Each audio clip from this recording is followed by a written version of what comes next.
I think particularly about ancient Rome. Very powerful. Nobody could even challenge them militarily.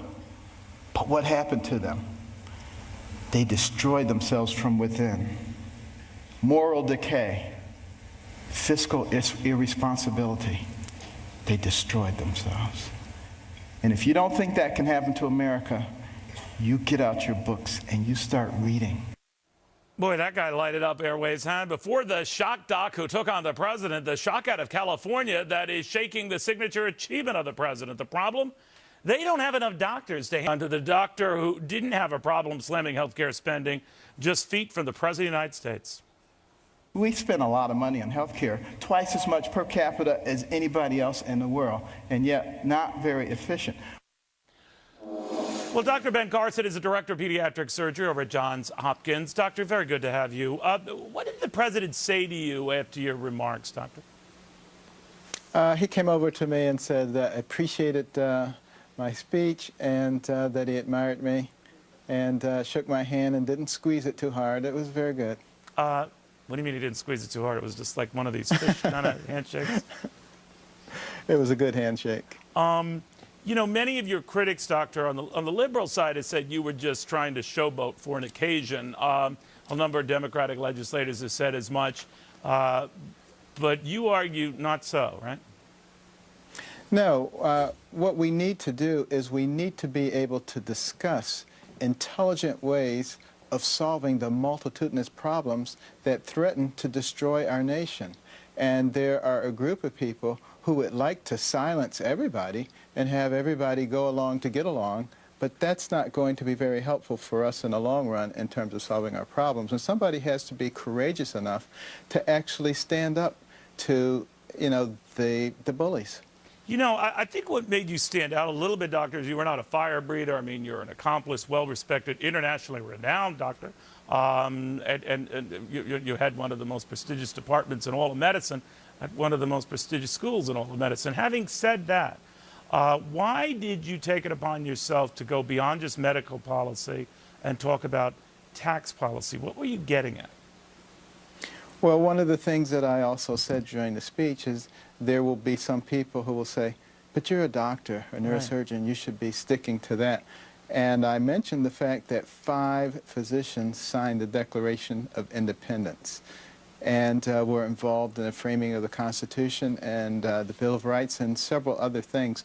There's absolutely no reason at all that physicians, scientists shouldn't be involved in things that affect all of us.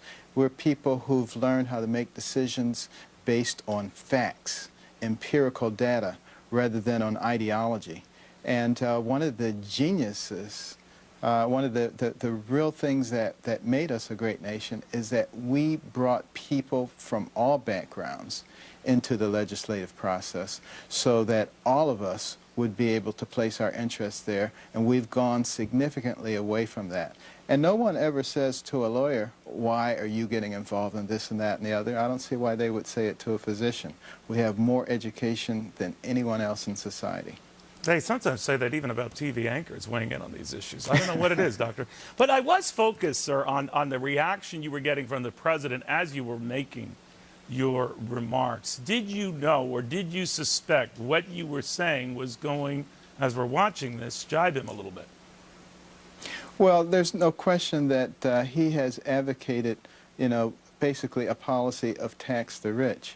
And I have advocated a policy that comes from the Bible, which is a very fair policy of proportional taxation. If it was good enough for God, why wouldn't it be good enough for us? The minute you deviate away from that, you begin to get into all kinds of biases.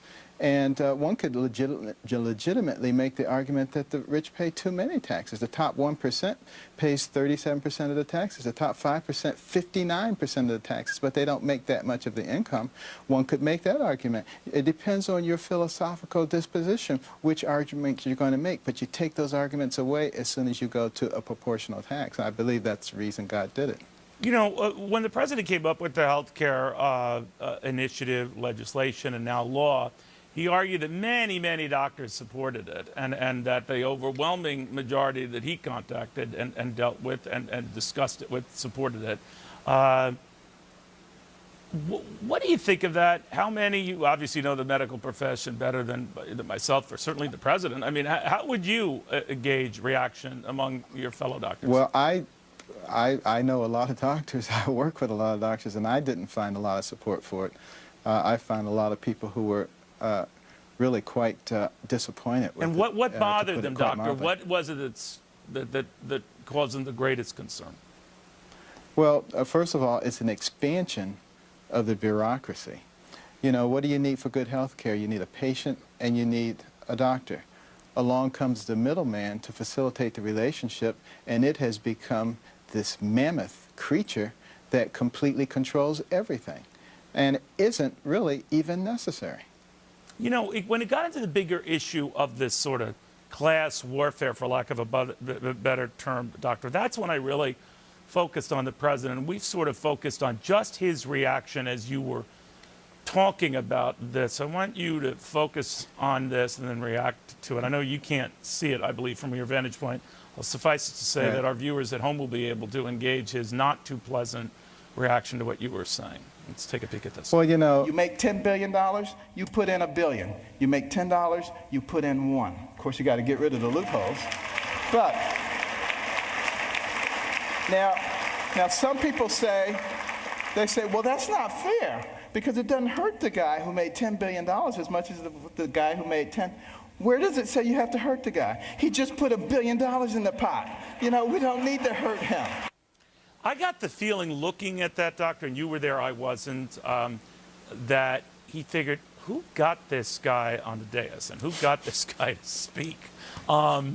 Leaving that aside, obviously you got quite a round of applause. There are some in that room and elsewhere, since this video has gone viral, who has said, you should run for president. What do you think of that? well, actually, I've had people telling me that for many years now. If I had a nickel for everybody who told me that, I could finance my campaign. You and me both. You and me both. But I said, don't- well, I don't- superhero. But your reaction to that is what? I mean, you don't think that's for you? You want to be a doctor, help people? What? I've always said if God grabs me by the collar and sticks me in that arena, that's the only way that I'll do it.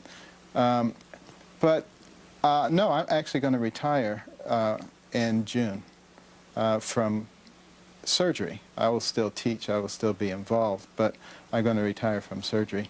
So it does open up a lot of possibilities for me. You know, I'm very focused on education and getting the populace back to where it used to be, like back in 1831 when Alexis de Tocqueville came here and was so impressed, because an uneducated populace will fall for anything.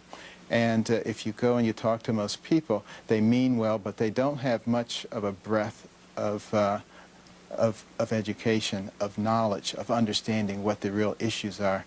And therefore, they listen to pundits on television who tell them what they're supposed to think, and they keep repeating that, and pretty soon they say, oh, well, that must be true. I assume sometimes you're talking about other pundits, doctor, but yes, I hear what you're saying. Sir, thank you very much. Very good having you. That was very interesting to watch that whole, Thank you. how that all played out at the breakfast.